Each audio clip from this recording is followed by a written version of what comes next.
Cheers, Rockets fans. Welcome to The Logger Line, an exclusive podcast from the home of the Rockets. Whoa! Sports Talk 790.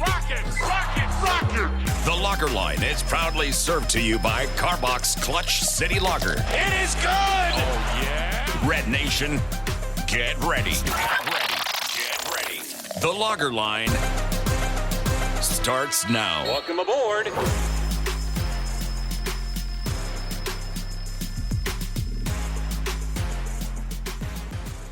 Welcome in to a special emergency episode of The Logger Line, again served to you courtesy of Carbox Brewing.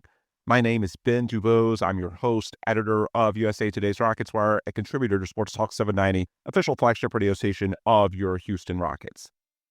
Today, on this Tuesday, May 13th, we're going to be talking about the NBA's 2025 draft lottery, which was absolute chaos on Monday night, with implications all across the league, including some not so favorable ones here in Houston. Now, the Rockets ended up at number 10 via the Phoenix Suns. That's the pick they got from that mega trade with the Brooklyn Nets last year, giving the Nets back control of two of their picks in 2025 and 2026 for 4 assets, 3 from the Phoenix Suns and 1 from the Dallas Mavericks in future years. The Suns, of course, were extreme disappointments this year, finished at 36-46. And so the Rockets unexpectedly, relative to expectations before the year, end up with a top 10 pick and a pretty decent draft. So whether the Rockets actually draft there and develop whoever the rookie is, likely in the G League because of how deep the NBA team is at the moment. Rockets just finished up a 52-30 season at number 2 in the Western Conference. That's certainly an option. Or if, as Rafael Stone alluded to at his end-of-season press conference last week, maybe they trade the pick for future assets and sort of roll it forward so that as this team gets more expensive, with the core 7 of first-round prospects drafted in the 2021 through 2024 draft classes, as they get on their second contracts, become more expensive, you have these rookie-scale deals waiting in the wings to fill out your rotation with cheap role players. So there's multiple ways the Rockets could go about this. We'll talk over the next 6 weeks until the June 25th draft about some of the options the Rockets have at number 10. As we've done every year around this time, I'm sure we'll bring in some draft experts and go through some of the options for the Rockets, but that's for another day. We've got plenty of time to get to that. Today's show, and the reason why I think we need an emergency episode, is to react to the bigger picture implications for the Rockets and really the entire NBA of the Dallas Mavericks and San Antonio Spurs, two in-state divisional rivals, jumping up to number 1 and number 2 in the 2025 first round. Obviously, the Rockets didn't do anything wrong. Actually, from a Houston perspective, when you zoom out, you look back at that Nets-Suns trade from a year ago, that's aging even better than we thought. The Nets fell to number 8, so basically the Nets moved up a whopping 2 slots from 10, the pick they would have had, to number 8 by regaining control of their own pick. And the Rockets get all these future assets from the Suns in 27 and 29, which are among the most valuable future picks in the entire NBA for reasons we've discussed ad nauseum in the past. And so the Nets getting almost zero value at the 2025 swap, all that's left is 2026. So Rafael Stone, in terms of controlling what you can control, that deal is aging extremely well. The Rockets still have a very promising future. I want to start there, because it's important to note that while definitely there's some pessimism, at least on the social media streets today, it's not because of anything the Rockets themselves did wrong. In fact, they've done a lot right, and the lottery was more proof of that. It's just their rivals got an unexpected gift. And so that's where there's a lot to unpack, and we'll talk about this, I'm sure, in future episodes as well. There's no Paolo Alves today. We'll get to him later in the week. We'll have guests on from across the NBA in this period leading up to the draft and free agency, looking at the options the Rockets have, both in terms of draft prospects, trade possibilities. We've got lots of time over the weeks ahead to mull through the various considerations. This is just an immediate reaction show trying to look at the short and long-term implications of your two in-state rivals jumping up unexpectedly. The Spurs had the 8th best odds slot going into the draft and jumped up to number 2. The Mavs had the 11th best odds and jumped up to number 1, just a 1.8% chance of that happening. And we said last week that beyond wanting good things for the Rockets, and it's not a disappointment that the Rockets are at 10 because they only had a 17% chance of jumping up into the top 4, and they literally had the lottery gods smile upon them last year when they entered in that same number 9 odds slot and jumped up to get Reed Shepherd at number 3 overall. So it shouldn't come as a shock when you defy the odds 1 year ago and then you're back in that exact same odds slot with a below 20% shot that it doesn't go your way for a second consecutive year. Hopefully Reed Shepherd proves worthy of not just the selection, but that being the same type of break that the Mavs and Spurs got this week. Only time will tell. Anyway, as far as Monday night and what the immediate implications are, look, I'm not going to sugarcoat it. People inside the building are pissed. They're frustrated. Obviously, it's nothing within their control. It's just a stroke of luck. But the Mavs got a lifeline when after the Luka trade a few months ago, they were the laughingstock of the NBA. The Spurs, who 2 years ago got probably the most generational prospect that we've seen since LeBron James in Victor Wembanyama, somehow jumped into the top 2 and, assuming they stay there, would likely draft Dylan Harper. Not a perfect prospect, but a very good one who perhaps could be your lead guard in the lethal pairing with Wemby a few years from now. This definitely sucks. And, we said in our most recent pod that aside from wanting the Rockets to move up, what we really wanted was that top tier talent to go to the East. And that's not happening. Yet again, it's a Western Conference team that has the stroke of luck when it's a really good prospect or two. It seems like that's happened over and over again for quite some time. And we've got to talk about the context, because even though the optimism regarding the Rockets, what they built under Rafael Stone and Ime Udoka, nothing has changed relative to midday Monday before the lottery had happened. At the same time, the context does matter when the goal is to ultimately win a championship, or ideally multiple championships, in a league where it's tough to be the last team standing out of 30. And you look back to the James Harden, Daryl Morey era Rockets, they are a classic example of a team that, even though they had built a legitimate contender, the timing just wasn't right. The context of the league at that time, specifically going up against a historically dominant Golden State Warriors team all those years, kept them from winning a title.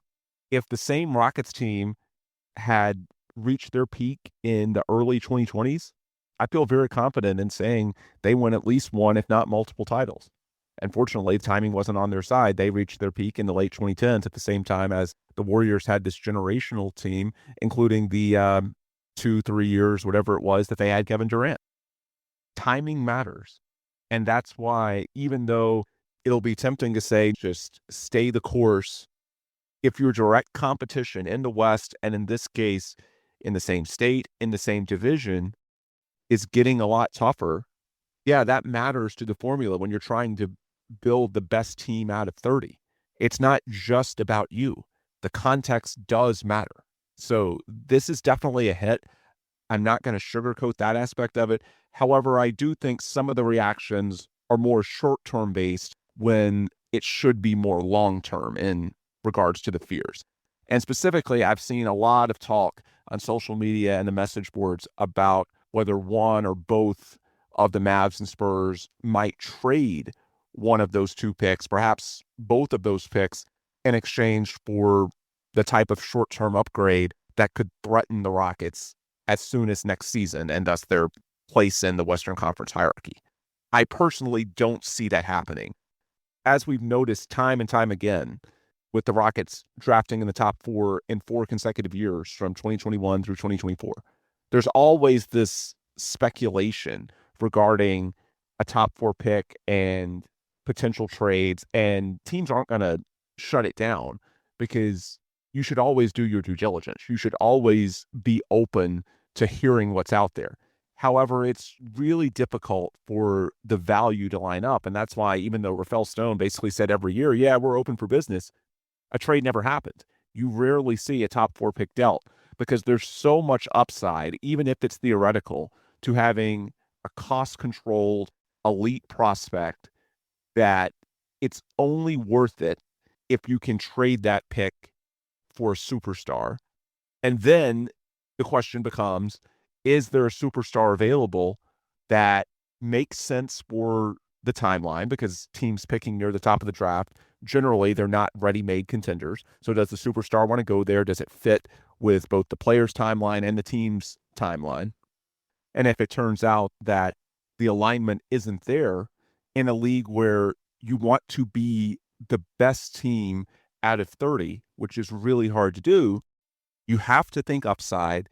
And unless the fit is perfect, age alignment, contractual alignment, goals being in the same place, unless all the boxes are checked, the higher upside play is usually to just draft the super talented 19 or 20-year-old and hope that he hits.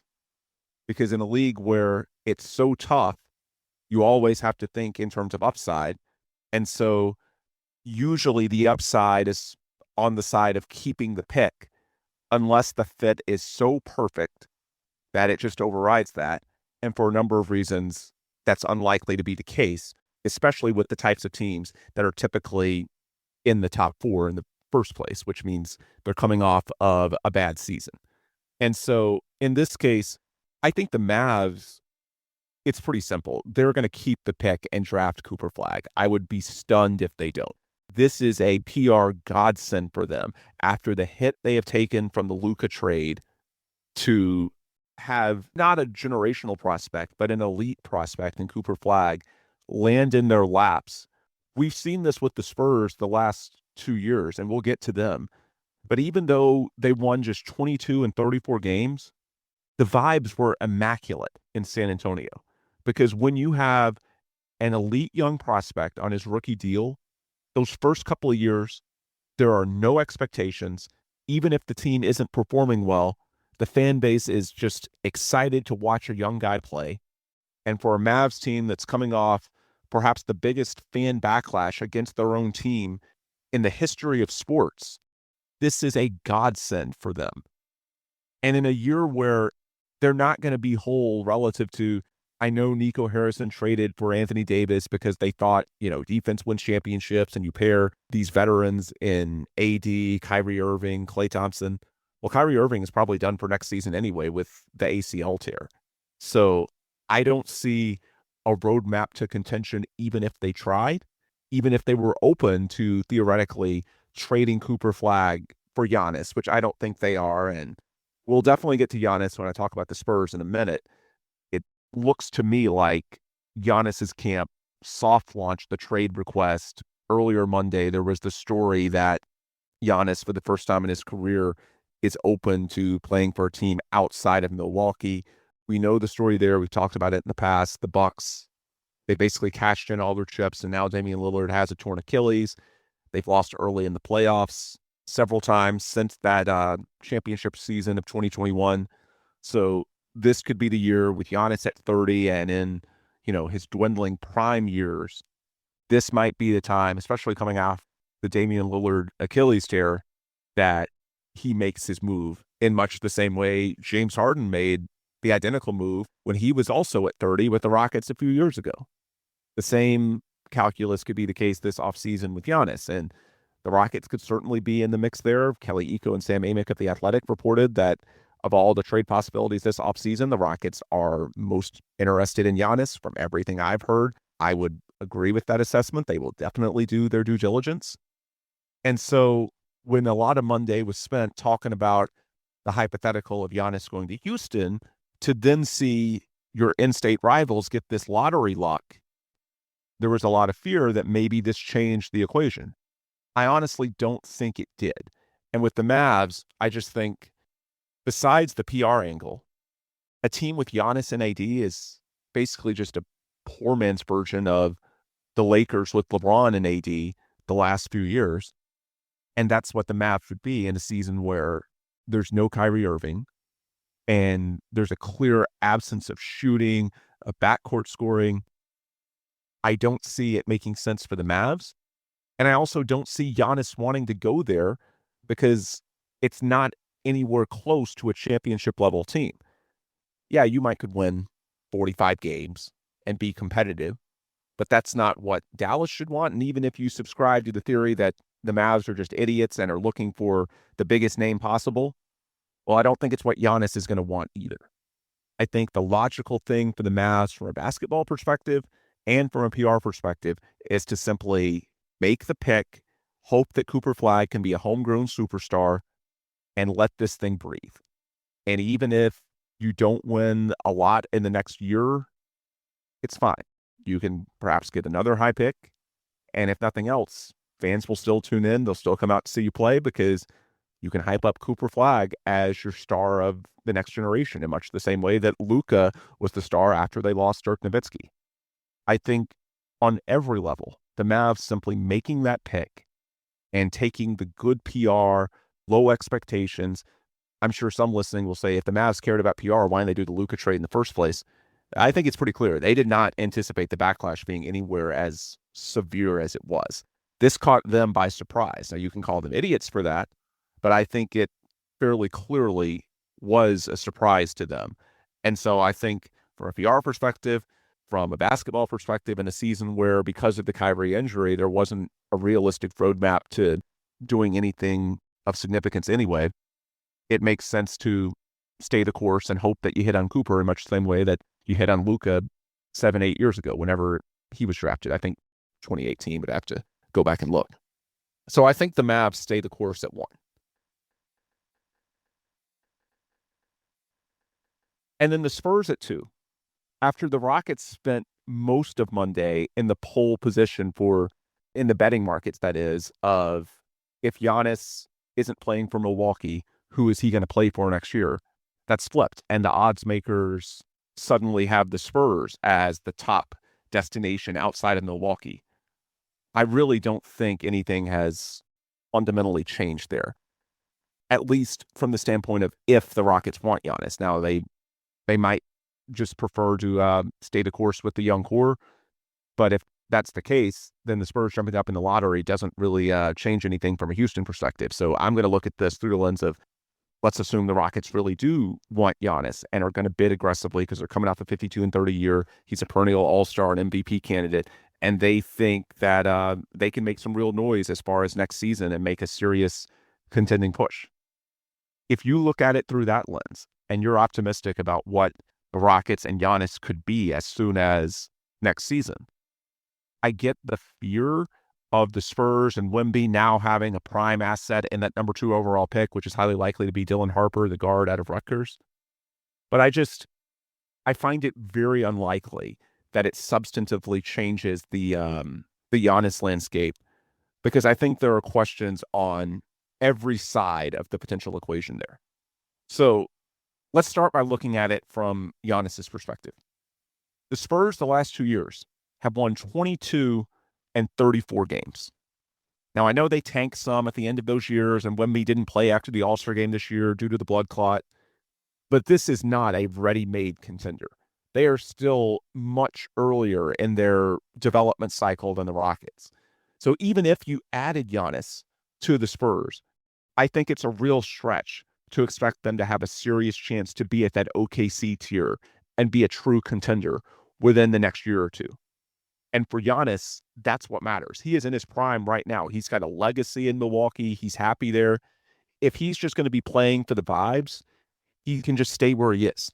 If he makes a move and everything that accompanies that in terms of getting messy and these dragged out trade negotiations that'll probably go into the draft and maybe even free agency, it's not worth it if you're not going to contend. And Shams Charania of ESPN spelled out Monday that for Giannis, it's about title contention. That's the frustration in Milwaukee, especially in the aftermath of the Lillard injury, but some of the things predate that as well. If he makes the move, it's going to be about winning. I don't think the Spurs, even with Giannis, will vault to the top tier of contenders. And so I personally would be surprised if they're at the top of Giannis's wish list. And if they aren't, then it probably doesn't make sense for the the Spurs to trade for him. He's got a player option in 2027. We know how much power stars have in the modern NBA. If he's not keen on being there and you can't win a title with him anyway, we've seen superstar trades get scuttled for far less. So this is a league where stars have all the power. I doubt the Spurs are appealing enough to him based on where they are in their development cycle.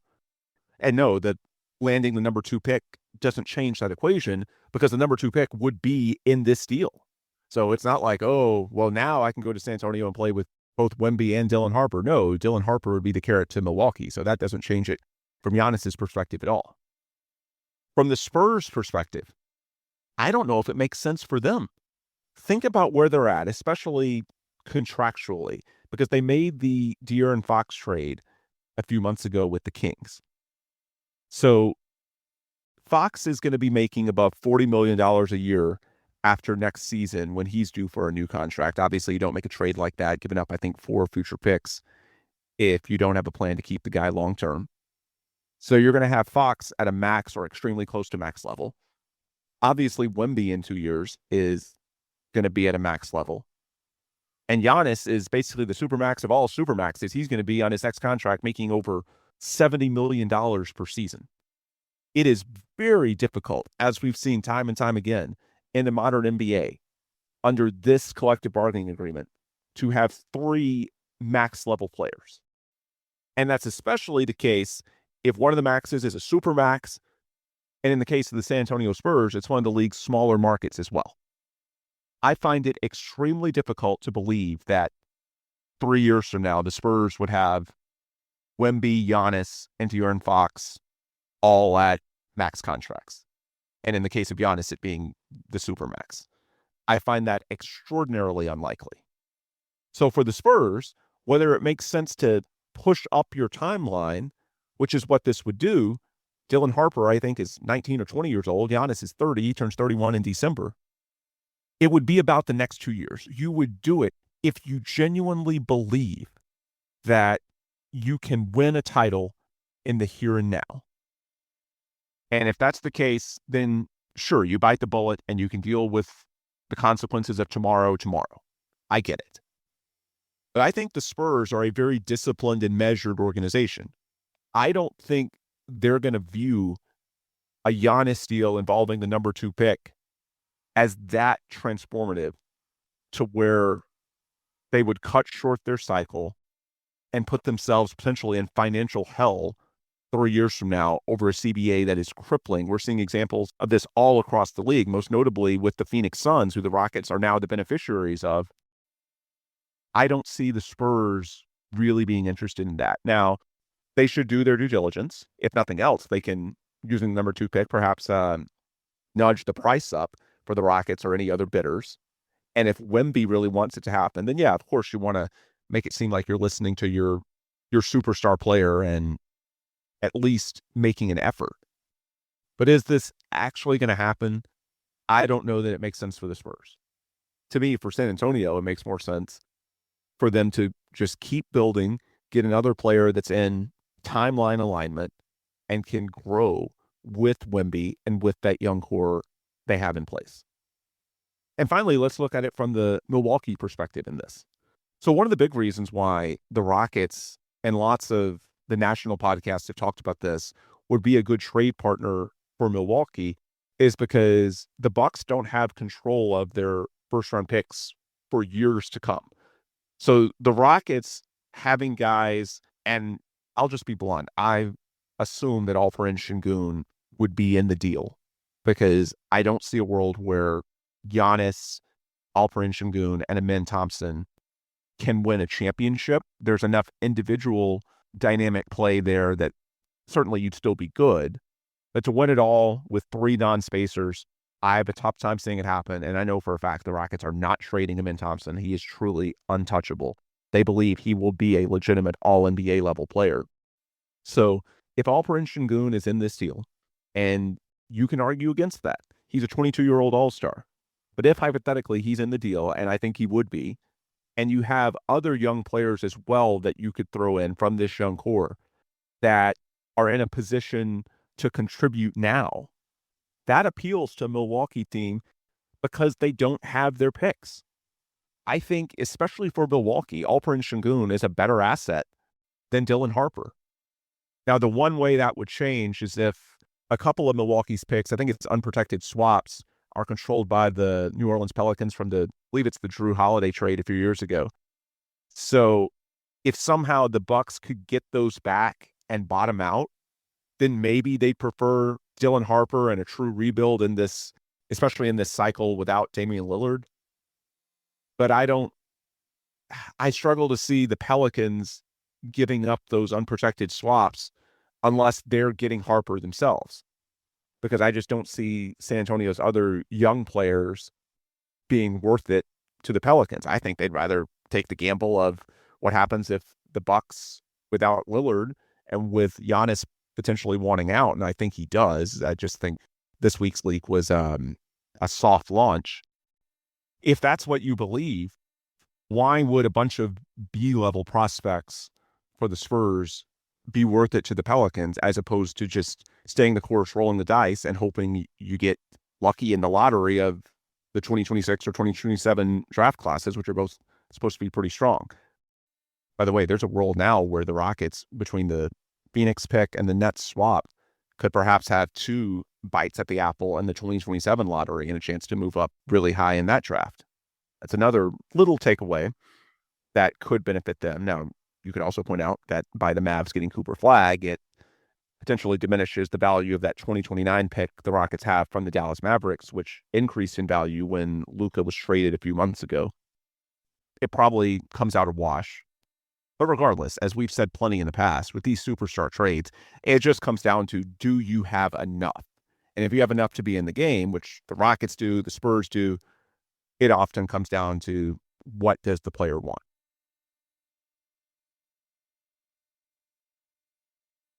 As far as the Bucks angle of this, and again, that's less important in my opinion than the Giannis angle, I don't think they can get back those picks from the Pelicans, those unprotected swap rights, unless there's an elite asset going to the Pelicans. And I don't know who that would be from San Antonio, unless it's Harper. And then if it's Harper, it's not worth it to the Bucks. The deal wouldn't make sense to them. The only world where I think it makes sense for the Bucks is if you can both get Dylan Harper and your own picks back in 2026 and 27. And so you can do a quick rebuild, play Dylan Harper, let him develop. Young guys typically don't contribute to winning anyway, so he might help you tank, if you will, as a rookie. If that happened, it could appeal to the Bucks. But I have a tough time seeing the Pelicans do that. And unless they do, then I think a package from Houston that offers much more ready-made talent to help them win in the short term, that's the direction they're going to go. Because they don't have draft picks, so bottoming out doesn't make sense. They're small markets, so they'd love to sell tickets if they can. They want to stay relevant. The East is winnable. I mean, one of many implications of this wild lottery, as we said earlier, is the West gets stronger. Well, conversely, the East gets even weaker. They do have Damian Lillard under contract, and he's going to come back in a year or so. The incentive for Milwaukee is going to be to win games unless they get their picks back. So because of that, a package from Houston based around a 22-year-old all-star is likely going to have more appeal than a package from San Antonio based around a 19-year-old that's done nothing. And, Harper's a good prospect, but certainly not a generational one by any means. He couldn't even lead Rutgers to above 500 record last year. And that's not his fault, but I just bring up the context to point out this is not a Wemby level prospect. And unless the Bucks truly believe in him and are outliers and see him as legitimately like a franchise changing level prospect, I think Houston's bid would be, for Giannis, that is, more appealing to the Bucks. So when you think through the scenarios, I think for Giannis, for the Spurs, and for the Bucks, there are reasons to question whether a Giannis to San Antonio deal makes sense. I just think it's being hyped up because, and we all know how the media landscape works. Shams dropped that story on Monday morning because the draft lottery was Monday night. In a lot of ways, It's reminiscent of Christmas Day of 22, when Woj dropped the story about James Harden being interested in leaving the Sixers to return to the Rockets in 2023 free agency, which obviously did not end up happening. Nothing magically materialized on Christmas Eve or Christmas Day. He had this story waiting for some time. He just dropped it because it was Christmas Day. ESPN had a full day of inventory, ESPN and ABC, that is. And so it provided something to talk about and a reason for viewers to tune in to the halftime shows and the pregame shows and all the coverage in between the games themselves. It's the same concept with the lottery. You drop that story on the morning of the lottery so that there's interest beyond just the draft prospects. Viewers all across the league will want to tune in. And it's not that there's no correlation. There could be a correlation between the draft lottery and this apparent Giannis trade request. I think it is, even though it's not officially there yet. Again, soft launch is how I would characterize it. From a media perspective, it's just drop the bomb on the day that you have this inventory, this need to get people consuming your product. And naturally, especially among the more casual viewers, people are going to assume there's a correlation. And when teams unexpectedly jump up to the premium asset picks at the top of the first round, there's a lot of dot connecting that goes on. In reality, I think these situations are largely independent. Giannis has been thinking about this for some time, and he's going to, if he moves on, want to go to a team where he can win. That's probably not going to be a team that was bad enough to be in the lottery. I can't promise that'll be the case. There is a world where if Giannis just wants to play with Wemby that bad, original freak and freak 2.0, that he comes out with a list and says, basically, I want San Antonio. And if that's the case, he can leverage other teams like Houston out of the bidding, or maybe Milwaukee, because he's probably the best player in franchise history, just wants to do right by him. There's a world where he can more or less bully his way to San Antonio. It's possible, but the possibility is the same now as it was before the lottery, because it has nothing to do with the number 2 pick. It has nothing to do with the available assets that San Antonio has for a deal. The risk factor is just, does Giannis want San Antonio because of Wemby? And even if Houston or other teams want him, he's willing to get messy and bully his way to his one preferred destination. Again, I don't think that will be the case based on where the Spurs are at and all the reports about Giannis either wanting to win or wanting a bigger market. But if it's what he wants, could it happen? Sure. But that was always the case. That was always the risk, regardless of whether the Spurs stayed at number 8 or jumped up to number 2. It just comes down to what Giannis wants. And, that's the way mega trades typically go in the player empowerment era of the NBA. That's why I really would be surprised if Giannis goes to either the Mavs or the Spurs, especially the Mavs, but even the Spurs. Again, it's getting hyped up a lot on social media because would Wemby and Giannis be fun? Yeah, of course. It'd be wonderful for viewers. And so folks are cheerleading it. I think it's good for the league if Wemby is on a team that's relevant in the national conversation. And because of when the Giannis news dropped and the Spurs unexpectedly moving up in the lottery, there's a lot of people that are connecting dots. But when you dig deeper, I'd be surprised. Not impossible, and we'll await more information in the coming weeks. Maybe it truly is what Giannis wants. But based on the criteria that we've heard to date, I personally don't think it is.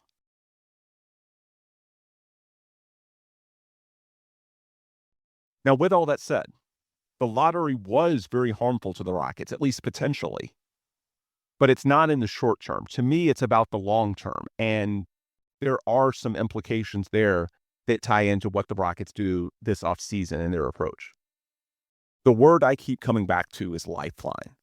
That's what Cooper Flagg gives the Mavs. In much the same way that the Mavs gifting Luka to the Lakers, that gave a lifeline to the Lakers. Because it felt like, the Lakers are never going to be irrelevant simply based on market size and history. But there was considerable uncertainty, a huge cloud over that franchise as recently as a few months ago regarding what the future would be once LeBron inevitably hangs it up in the next year or two. Now that's gone. You can build around a 25-year-old Luka, and that's That's the brilliance of the trade. People hyped it up as, oh, Luka and LeBron, let's see what they do in 2025. No, anything this year was gravy. Where that trade is so massive for the Lakers, especially giving up a 32-year-old Anthony Davis who's injury prone. That's another reason why I have a tough time seeing Giannis want to go to Dallas, even if the Mavs are theoretically interested. Now there's a path for the Lakers in the future. You can build around Luka.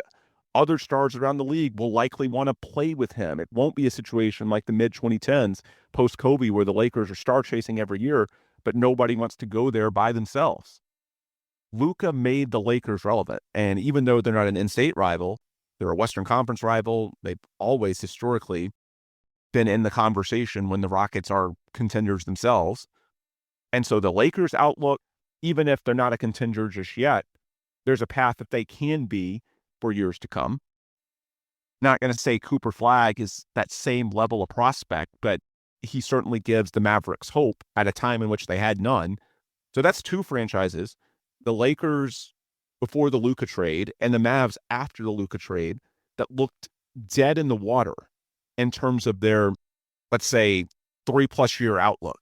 And the Mavs especially, because you had a 32-year-old Anthony Davis who's injury prone, is only going to get worse as he ages in all likelihood. Now those franchises have hope. And the Spurs, who already had Wemby, potentially get the lead guard that they need in Dylan Harper or some other top asset that results from landing the number 2 overall pick. A franchise that historically might be your biggest rival all time and already had the best prospect of this generation now adds the number 2 overall pick in a year where they entered with the number 8 odd slot. It sucks. And so in the big picture, yeah, those things hurt, especially because as good as this Rockets team is, number 2 in the West, 52-30, the big question is who's the alpha? Who's the A1? Now, the Rockets will argue that they believe in Amen Thompson, that he is and will be an all-NBA level player. But even if they're right, that's one. Typically, to win a title, you need at least 2 of those.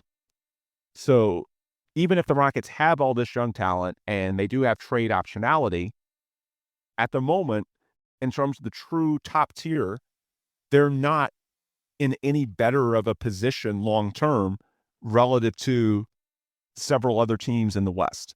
And that's where I keep coming back to the concept of window, where the Rockets really have an advantage over the Western Conference, over every team but Oklahoma City. But, as of this recording, the Thunder are tied at 2 in the second round with the Nuggets since the second year in a row, where some of Oklahoma City's regular season advantages, the turnovers they force, and offensively how well they get to the free throw line, those erode a little bit in the playoffs. And so while still very good, and they may win the title this year, I don't know that they're quite as dominant in the playoffs as a near 70-win record in the regular season would suggest.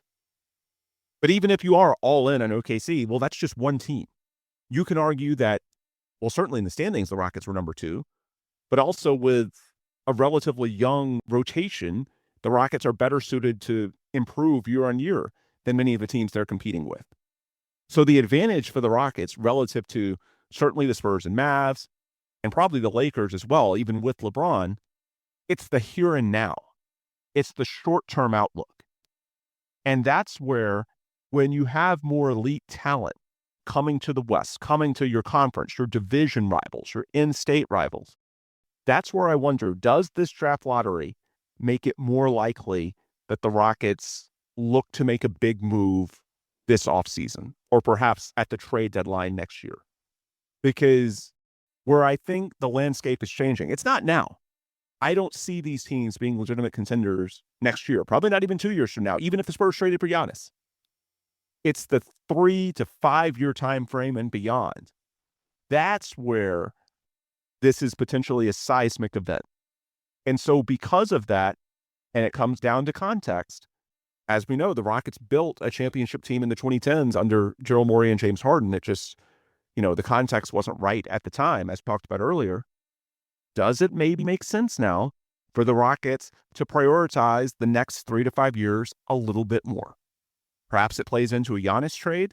If not, maybe they circle back to the Suns. We know the future picks the Rockets own and talk about Kevin Durant and or Devin Booker.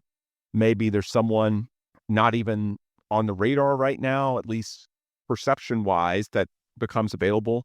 The Celtics suffered what could be a crippling injury to Jason Tatum. They're a very expensive team. They could go out in the second round. So maybe someone like a Jaylen Brown or Jarek White becomes available this offseason with that team getting super pricey. And if Tatum is out for all or most of next season, they won't have a chance to win anyway. Maybe something like that happens.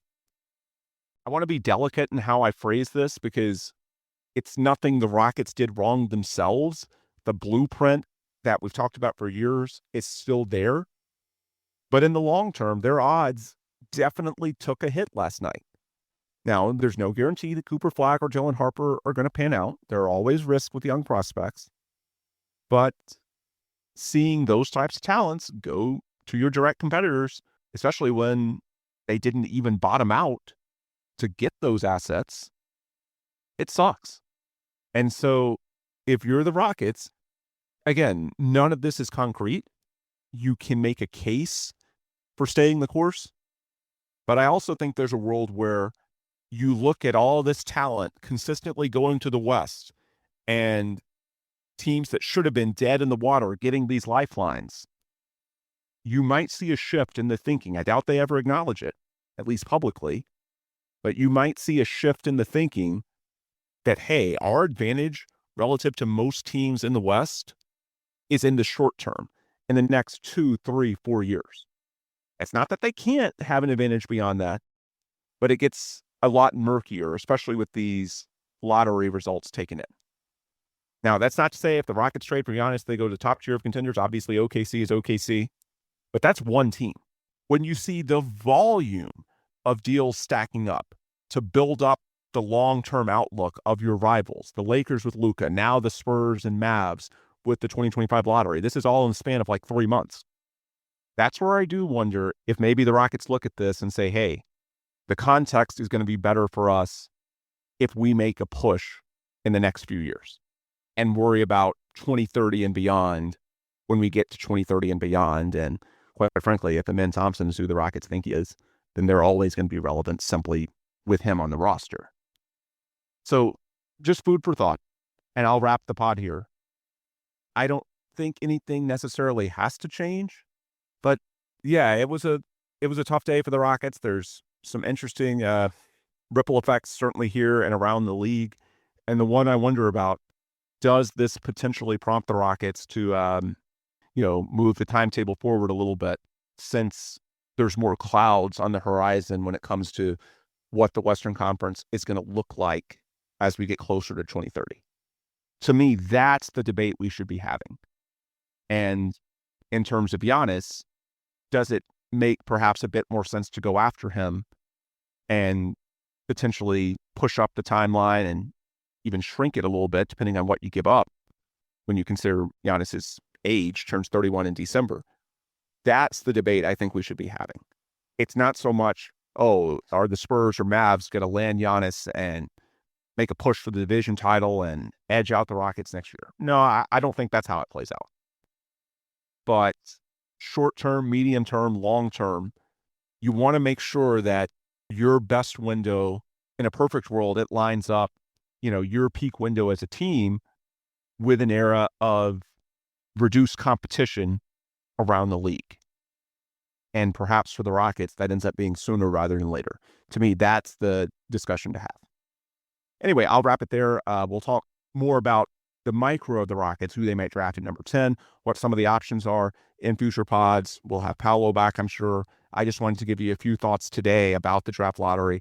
It sucks for the Rockets. There are some negative implications. It's not of their own doing, but sucks nonetheless.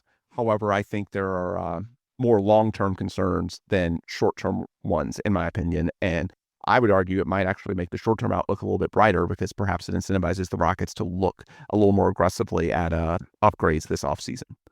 Anyway, that'll do it for today. If you want more content before the next show, best place to get it, as always, is online. I'm on Blue Sky at Ben DuBose. This show is on Twitter/X at The Logger Line. And if you go to the Logger Line's link tree on Twitter/X, you can find links to friends, partners, sponsors of the program, Carbach Brewing, Sports Talk 790, USA Today's Rockets Wire. Please consume their content. Also, you've got links to distribution partners of the program, Apple, Google, Spotify, those types of places. If you've not already subscribed and left a positive review, please please do. That's how we can look good to the aforementioned sponsors and keep this program running as one of the most active podcasts covering Houston Rockets basketball. All right, that'll do it for today. We'll be back soon with more.